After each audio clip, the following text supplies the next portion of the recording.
Okay. All right. So give me a thumbs up if everyone can see the back channels slide. Okay, perfect. And we're going to move on. So today what we're going to talk about is really about back channeling. So if you're not already familiar, I will go over that. But this is also in the preparing students for flexibility that was talked about in HyFlex. And in particular, students who only have a smartphone may have limited options for participation. So one of the things that we were asked to do in the process of sharing about HyFlex on our campus was what are some back channels that we can offer to the instructors so that they can share with students to utilize if they're not meeting with them face to face and things like that. So one of the options is Microsoft Teams. And in preparing our students for flexibility and using the back channels, it's finding an option for them to communicate outside of the classroom, during the class, and providing that asynchronous option if it's available. Because at our campus, we were not necessarily utilizing asynchronous in a HyFlex model. It was more of the synchronous and face-to-face model. So the asynchronous was more of an option if that was available, if that was something the instructor wanted to do. So this was one of our ways of being able to do that, was providing this option. And the definition of the back channel is to implement or using some kind of audio visual text communication that allows a local network to access from the internet. It's running concurrently for the students and the instructor in a face-to-face setting and can be used online. This can include other things like social media tools, so Twitter, Facebook, Slack, those kinds of options. And what we were using on our campus is Microsoft Teams. And one of the reasons why we're encouraging that is because Microsoft Teams allows for that privacy. So this is what it looks like if you are not a Microsoft Teams campus, or maybe a Google campus. You probably have a Google Chat kind of feature. And this is one of those, because it's already synced in with our campus and it's connected through our single sign-on, this allowed it to be a private space and a space for us to utilize some of the other features within this tool, like the class feature, which allowed it to be specific to the course and with that to group of students for the class itself, and communicate throughout the semester, whether it be during the class, outside of the class. They could have group discussions, they can all talk to each other, and the message posting would be instantaneous. So very much like the old school instant messenger AIM kind of thing. So that's what this allows, with the addition of a few other features.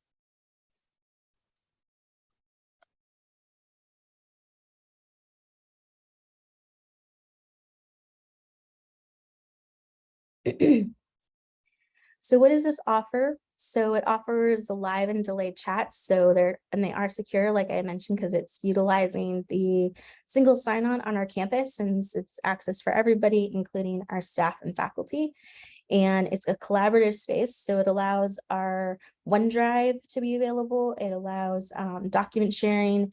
We were encouraging it more as a repository rather than a space to be able to utilize as a one-stop shop, replacing the LMS, just because there isn't an option to organize the documents very well as you upload them, unless you are very organized and have it specific to match to keep it in an organized manner. So we do encourage it more as a repository, but still a collaborative space for our students to work together. We've had our CLA college has had instructors use it for document peer review and sharing of communications with each other to work on a project or a paper, things like that. And it's also mobile friendly is the other thing. So it's allowing students who maybe have limited access to a desktop or a laptop on a regular basis and be able to use their phones and stay in communication with what's going on in the classroom, and then also communicating with their peers if they need to for any group work that they have to do along the way.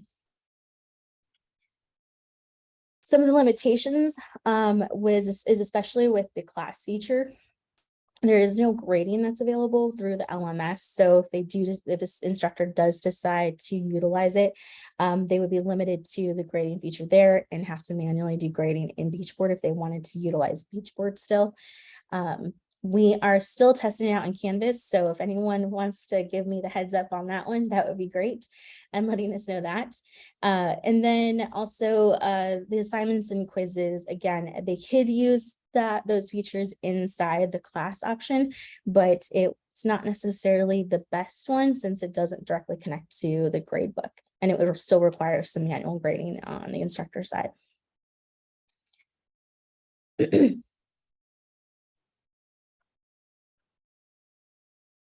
And what were some use cases for this? So what we were encouraging faculty to do with this is a way of having an emergency communication option. So in case the LMS went down, campus got closed, just any other emergency that could possibly happen, this is another outlet for that that students could have, and it would be in real time. Again, document sharing was another one. Using it for office hours as an alternative to Zoom, or if, say, for example, Zoom was not working for the instructor for whatever reason, the feature to have live meetings with their students would be another option within, Microsoft Teams, so that they could still continue with their session and all connect together. It would just be in a different platform at that particular point in time. And again, because this is mobile friendly for either an Android or an iOS device, they can utilize a phone. Students can utilize their phones in order to communicate and join meetings and things like that.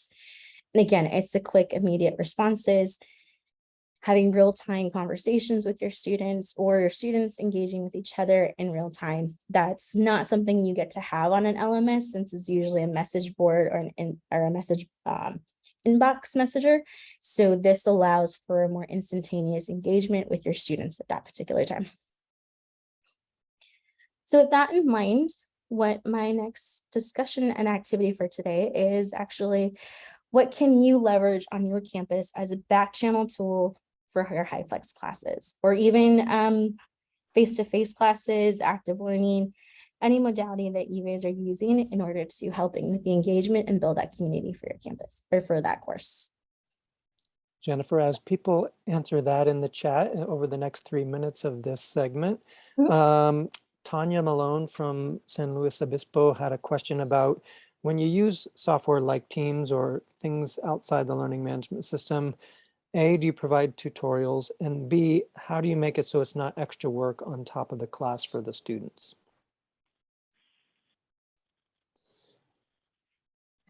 I kind of partially answered. Sorry, Chen. I'll jump in. I kind of partially answered that in the chats. But typically, when we have class implemented, we do have a getting started guide, and we also include into some documentations on how to kind of get started and be more familiar with the tool. And this is provided for faculty and students. And if I do recall, how it's set up at CSULB is that any live courses that are active, I think they create on the back end a Microsoft channels for that particular course already.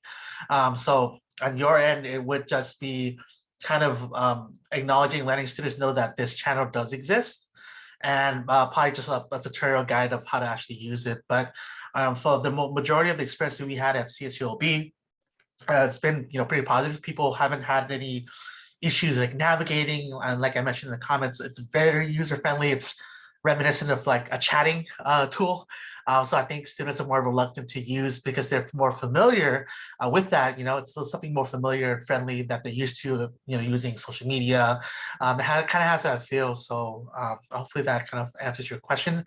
Like I said, it's not more work. It's probably just letting them know that the tool exists and how you plan on using it, as well as pointing them to the documentation and guides that are available to them. Yeah, and we offered those guides to our instructors, both for the student and for the instructor. And I see Megan had mentioned that many students on your campus are utilizing Discord. to create communication outside of Canvas and the LMS, which is exactly why we were offering Microsoft Tools or Microsoft Teams as that option, because our instructors were specifically saying that they have a lot of their students on our campus as well using Discord. So we were encouraging that same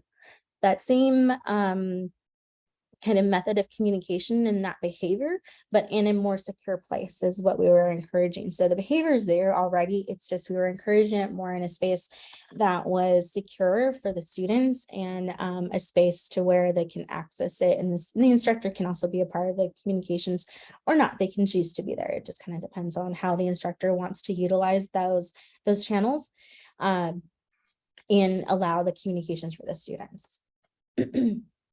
Nice. And Jennifer, I saw some other people listing Slack as another option that they might choose.